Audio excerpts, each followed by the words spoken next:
कोई भी पुलिसकर्मी या कोई अधिकारी हमारे अधिकारों का हनन करता है तो हम उसकी रिट याचिका राष्ट्रीय मानवाधिकार आयोग को दे सकते हैं।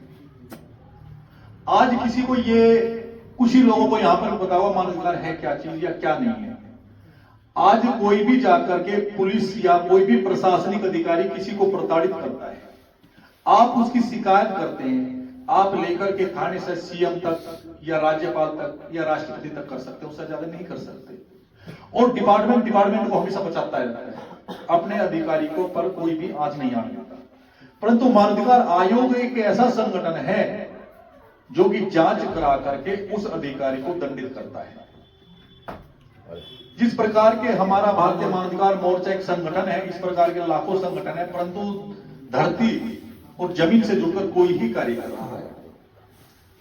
हमारे जो संगठन है वो आयोग से मिलकर के कड़ी का कार्य करते हैं, जनता को यह बताने का कार्य करते हैं कि अगर आपका कोई हनन करता है तो आप वहां जाकर के अपनी शिकायत करें, आपको न्याय मिलेगा।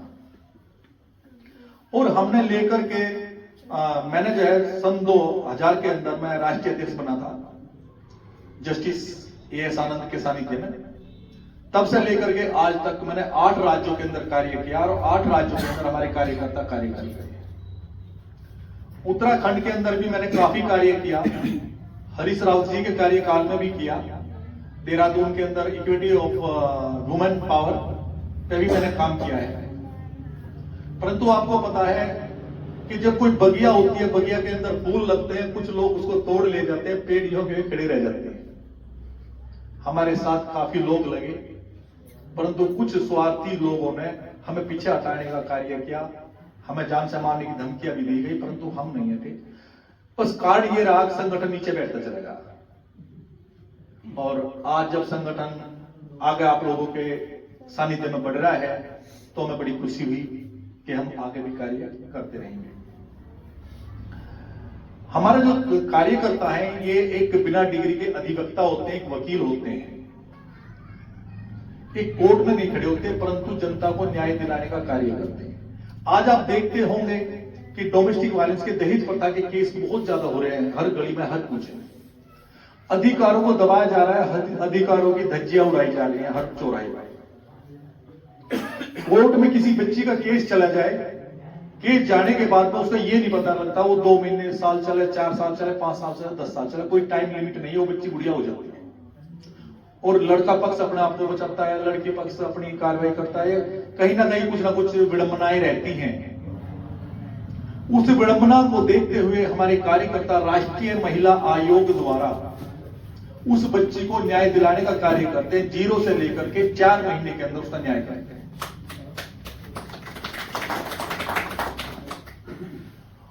और आपने देखा होगा जेल के अंदर कोई भी कैदी मर जाता है या किसी की डेथ हो जाती है, थाने में हो जाती है, तो वहीं का वहीं रफा दफा कर दिया जाता है, उसको कोई भी उसके परिवार को कुछ नहीं मिलता।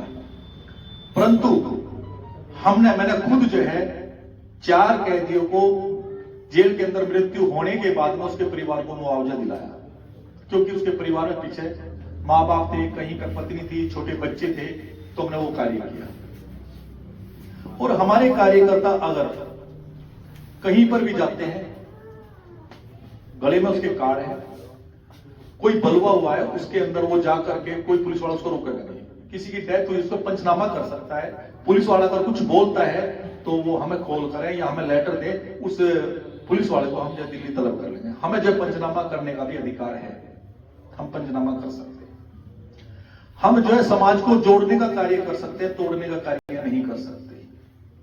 हम जो समाज को एकत्रित करके एक अच्छी भावनाएं, रोजगार देना, आतंकवाद मिटाना, उनको हथकरघा रोजगार देना, और जो बच्चों की शादी नहीं करा उन बच्चियों की शादी कराना, परिवार कहीं टूट रहा तो उसको जोड़ने का कार्य करते हैं। और आज पश्चिमी सभ्यता चली हुई है, इस पश्चिमी सभ्यता के अंदर हर परिवार के अंदर कुछ ना कुछ कमियां हैं, और हमारे अंदर भी कमियां हैं। हमारे अंदर क्या कमियां हैं कि हम दूसरे की तरफ उंगलियां उठाते हैं, अपनी तरफ नहीं देखते। दोस्तों, मैं सिर्फ यही कहूंगा कि पहले हम अपने घर को देखें, दूसरे को बाद में देखें। आज अगर मेरा परिवार खुश है, मेरा परिवार ठीक है, मेरे परिवार के अंदर हिंदू धर्म के अनुसार नमस्ते और पूजा पाठ हो रही है, मुस्लिम धर्म के अंदर नमाज पढ़ी जा रही है और बच्चे आदाब नमस्कार कर रहे हैं और अतिथि का स्वागत कर रहे हैं, तो दूसरे परिवार को देख करके ये विडंबना होगी कि यार उसका परिवार तो इतना अच्छा, उसके बच्चे तो अच्छे, तू क्यों अपने बच्चों को ऐसा नहीं करता? तो देख हम देख हो जाएगा। किसी की बच्ची कम कपड़े पहन करके जा रही है तो हम उसको कह रहे हैं यार कमाल कर दिया, देख नंगी जाएगी, शर्म नहीं आती, या दूसरे कमेंट कसते हैं, उसकी इज्जत को नीलाम करने की कोशिश करते हैं हम लोग। अगर हमारी बेटी, हमारी बच्ची, हमारी बहन उसी अवस्था में जा रही है, हम उसे रोकने की बजाय क्या कहेंगे? बेटी है, इसके अधिकार है, देख कितनी अच्छी लग रही है। बच्ची तो उसकी भी अच्छी लग रही है, हमारा देखने का नजरिया है।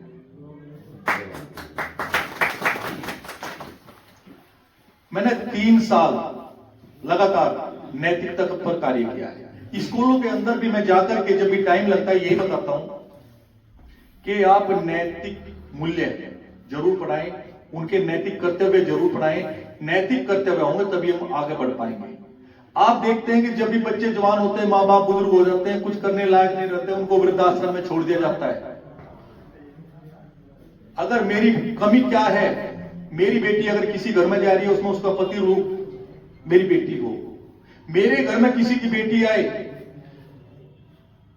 तो मेरा पूरा भरा पूरा परिवार और हम सबकी सेवा करें, मेरी को कुछ ना करना पड़े। जिस दिन हम ये धारणा कर लेंगे, ये वचन कर लेंगे कि मेरी बेटी एक भरे पूरे परिवार में जाए, सास ससुर नंदे देवर हों और उनकी सेवा करें और वो उसको आशीर्वाद दें कि बड़े अच्छे घर की है, माँ बाप बड़े अच्छे हैं, तो अच्छा होगा, अच्छा लगा।